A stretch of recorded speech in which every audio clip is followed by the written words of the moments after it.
এখন ঘড়ির কাঁটায় বাজে দেখো ভোর 5টা। তো এখন থেকে আমার সকালটা শুরু হলো, জানো তো। যেমন মেঘে ঢাকা অন্ধকারে আকাশ, তেমন আমার জীবনে না এইভাবে অন্ধকার আকাশে কিন্তু মেঘে ঢেকে গিয়েছে। জানি না হয়তো কোনো দিন একটুখানিও সুখের মুখ দেখতে পাবো কি না। এইটা হয়তো আমার ভাগ্যের লেখা, এটা ভাগ্যের নিয়তি, এই ভেবে কিন্তু আমি এইভাবে জীবনটা কিন্তু কাটিয়ে দিচ্ছি।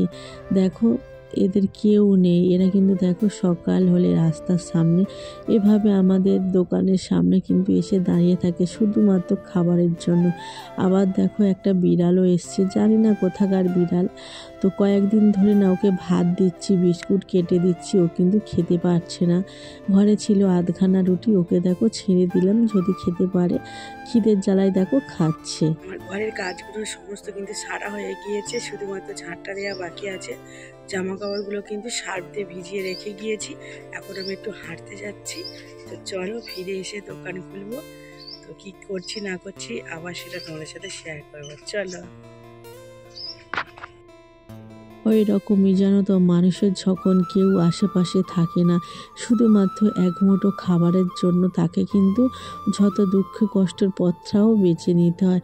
এইভাবে আমার জীবনটাকেও বেছে নিতে হয়েছে। এইখানে হয়তো আমার জায়গা না, তাও কিন্তু আমাকে এখানে কষ্ট করে এভাবে আমাকে কিন্তু সারা জীবনটা কিন্তু কাটিয়ে দিতে হচ্ছে।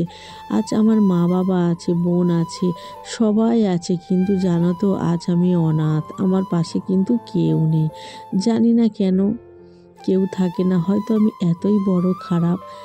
তো যাই হোক বন্ধুরা, শুভ সকাল আমার প্রিয় বন্ধুরা, তোমরা সবাই কেমন আছো? আশা করছি তোমরা সবাই খুব ভালো আছো। আমিও ভালো আছি তোমাদের আশীর্বাদ আর ভালোবাসায়। দাদরামারা গ্রামে একটা থাকি আমি। তো আমার নাম হলো পূজা। তোমাদের সবাইকে স্বাগত জানাচ্ছি পূজার ব্লগ চ্যানেলে।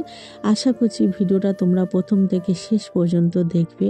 দেখার পর অনুরোধ রইল আর রিকোয়েস্ট রইল, ভিডিওটা প্রথম থেকে শেষ পর্যন্ত দেখে একটা লাইক কমেন্ট শেয়ার করে চ্যানেলটাকে সাবস্ক্রাইব করে আমার পাশে থেকো, আর সুন্দর একটা মিষ্টি কমেন্ট কিন্তু করে যেও।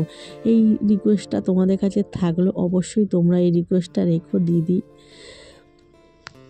দিদি ভাই বোনেরা ছাড়াই আমার ভিডিওটা দেখো না কেন, অবশ্যই তোমরা একটা লাইক আর একটা কমেন্ট করে কিন্তু যেও। তো দেখো জামা কাপড়গুলো সার্ফ দিয়ে কিছুক্ষণের জন্য ভিজিয়ে রেখে কিন্তু আমি হাঁটতে গিয়েছিলাম। বাড়ি এসে সেই জামা কাপড়গুলো আমি ভালো করে হাড় দিয়ে চটকে ধুয়ে নিয়ে কিন্তু পুকুর ঘাট থেকে দেখো ধুয়ে নিয়ে চলে আসছি। সকালে যখন উঠলাম আকাশটা কিন্তু অন্ধকার করেছিল, এখন দেখো হাসা হাসা মিষ্টি মিষ্টি একটা রোদও উঠে গিয়েছে। তো যাই হোক দেখো, এখানে আমি ঘরের সমস্ত কাজগুলো কিন্তু তাড়াতাড়ি করে আমার সময়ের মধ্যে কিন্তু গুছিয়ে নিতে হবে, না হলে ওই যে দোকানটাই আমার বসতে দেরি হয়ে যাবে। আর এদিকে তোমাদের দাদাভাই জানো তো সকালবেলা দোকানটা কিন্তু খুলে দিয়েছিল, কিন্তু দেখো আমি কিন্তু ওকে বললাম আধ ঘন্টার জন্য দোকানে একটু থাকতে, আমি কিন্তু তাড়াতাড়ি করে ঘরের কাজগুলো কিন্তু সেরে নিচ্ছি। তো ও একদমই বসতে চাইছিল না, চলে যাওয়ার জন্য এত তাড়া দিচ্ছিল। তো তোমরাই বলো আমি কত তাড়াতাড়ি কাজগুলো সারবো, যেহেতু কিছু জামা কাপড়ে জমে গিয়েছে সেগুলোও তো কাচতে হবে। একদম একেবারে স্নান টান করে কিন্তু ঠাকুরকে সেবাটা দেবো, তারপর কিন্তু আমি দোকানে বসবো। তো কোনো রকম করে আমি যেন তো স্নানটা করেছি, ভালো করে স্নানও করতে পারিনি, শুধুমাত্র এতটা পর্যন্ত তাড়া দিচ্ছে। ও একদম দোকানে থাকতে চায় না, জানি না কেন। সমস্ত খেতে দিয়ে দিলাম, এখন একটু আমি চা বসিয়েছি। দুধওয়ালা দাদা এই দুধ দিয়ে গিয়েছে, এই দুধ। তো চা বসিয়েছি একটু, যেহেতু শাশুড়ি মা চলে যাচ্ছে, তো তার জন্য তাড়াতাড়ি করে চা বসিয়ে দিয়েছি। এই দেখো, দায়িত্বটা আমার ঘাড়ে তুলে দিয়েছে। তো যাই হোক, এখানে দেখো আমার দুধওয়ালা দাদা দুধ দিয়ে গিয়েছে, আর আমি একটু দেখো দুধ চা করে নিয়েছি। ঠাকুরকে সেবা দিয়েই সঙ্গে সঙ্গে কিন্তু আমি চাটা বসিয়ে দিয়েছিলাম। তো শাশুড়ি মা দেখলাম রেডি হয়ে বের হয়ে চলে যাচ্ছে, তাড়াতাড়ি করে কিন্তু চাটা তৈরি করলাম। করার পরে দেখো ওনাকে কিন্তু প্রথমেই দিয়ে এসেছি এক প্যাকেট বিস্কুট, আর ওই যে গ্লাসে করে চা দিয়ে এলাম। তো তারপরে দেখো ওই যে আমাদের বাড়ির সবাই চা খাওয়া হবে, তার জন্য দেখো এই টোস্টের প্যাকেটটা কিন্তু ভেঙে এই কৌটোটার মধ্যে ভরে রেখে দিলাম। দিদি শাশুড়ি এসেছিলো, ওনাকেও দিয়েছি চা, তো তোমাদের দাদাকেও দিয়ে এসেছি আর শ্বশুরমশাইকেও দিয়ে এসেছি। তো সবাইকে চা দিয়ে আসার পরে চাটা কিন্তু ঠান্ডা হয়ে গিয়েছিল, আবারও কিন্তু আমি গরম করে তারপরে কিন্তু আমি খেলাম। তো যাই হোক দেখো, তারপর শ্বশুরমশাই আজকের মানে আমাকে বলল যে আজকের উনি ভাত খাবে, তো ভাতটা তো ওনাকে দেবো, তো তার জন্য দেখো তাড়াতাড়ি করে আমি ভাতটা কিন্তু বসিয়ে দিয়েছি। তো 10:30টার মধ্যে কিন্তু আমার আজকে রান্নাটা কিন্তু কমপ্লিট হয়ে গিয়েছিল। তো ভাত বসিয়েছি আর এখানে দেখো ওই যে ঝিঙে আলু দিয়ে একটা শ্বশুরমশাইয়ের জন্য মানে সিদ্ধ একটা তরকারি বানিয়ে দেবো। আর এইখানে জানো তো ওই যে কচুর মুখি আলু দিয়ে আর ঝোল বানিয়ে দিচ্ছি, ওটা তোমাদের দাদাভাই খাওয়ার জন্য। আর আমার জন্য জানো তো কালকের অনেকটা পরিমাণ ভাত রয়েছে, সেই ভাতটাই কিন্তু আমি পান্তা করে কিন্তু দুপুরবেলা খেয়ে নেব।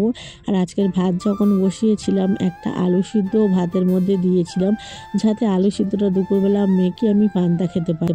সকালবেলা অনেকটাই কষ্ট হয় জানো তো, এভাবে একা হাতে ঘরের সমস্ত কাজ থেকে শুরু করে দোকানেও সামলে প্রচণ্ড কষ্ট হয়ে যায় জানো তো। অনেক কষ্ট করে এই তরকারিটা বসিয়ে, আর প্রচণ্ড গরম লাগছিল, তার জন্য দেখো দোকানের সাইডে এসে পাখার হাওয়ায় বসলাম।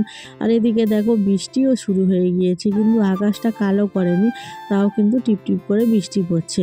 তো রান্নাবান্না কোনো মতে কমপ্লিট করলাম, করার পরে শ্বশুরমশাইকে একদম 10:30টার মধ্যেই কিন্তু খেতে দিয়ে চলে এসেছি। আর এখন দেখো ঘড়ির কাঁটায় বাজে ওই 1:30 মতো।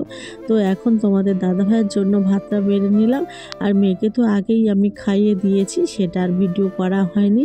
আর আমি নিয়েছি দেখো ওই যে ঝাল চানাচুর, আলু সিদ্ধ আর পান্তা, এটা কিন্তু আমি আজকের খাবো দুপুরবেলা, বেশ কিন্তু ভালোও লাগবে খেতে। আর ওই ভাতটা দেখো তোমাদের দাদাভাইয়ের জন্য। তো সবে মাত্র খেতে বসলাম, কারেন্ট চলে গেল। তো যাওয়ার পরে প্রচণ্ড জোরে কিন্তু বৃষ্টি এসছে, প্রচণ্ড হাওয়াও যেমন দিচ্ছে, আর আকাশ একদম কালো করে কিন্তু মানে ঝড় বৃষ্টিটা কিন্তু শুরু হয়ে গিয়েছে। প্রায় আধ ঘন্টার বেশি কিন্তু ঝড় বৃষ্টিটা হয়েছিল। তো আজকে রাতেবেলা কিছু কিন্তু রান্না করলাম না, সন্ধ্যাবেলা এনেছিল এগরোল, তো দুটোই এগরোল এনেছিল, একটা মেয়েকে দেবো আর আমি অর্ধেক খাবো, আর তোমাদের দাদাভাইকে অর্ধেক দেবো। আর মেয়ের জন্য একটা এনেছে ক্যাডবেরি, ও কিন্তু দেখো খুশি হয়ে গিয়েছে ক্যাডবেরিটা পেয়ে। যাই হোক বন্ধুরা, আজকের ভিডিওটা কেমন লাগলো তোমরা কিন্তু অবশ্যই কমেন্ট করে জানিও। আজকের ভিডিওটা এখানেই শেষ করছি, টাটা বাই বাই, সবাই ভালো থেকো আর সুস্থ থেকো, গুড নাইট।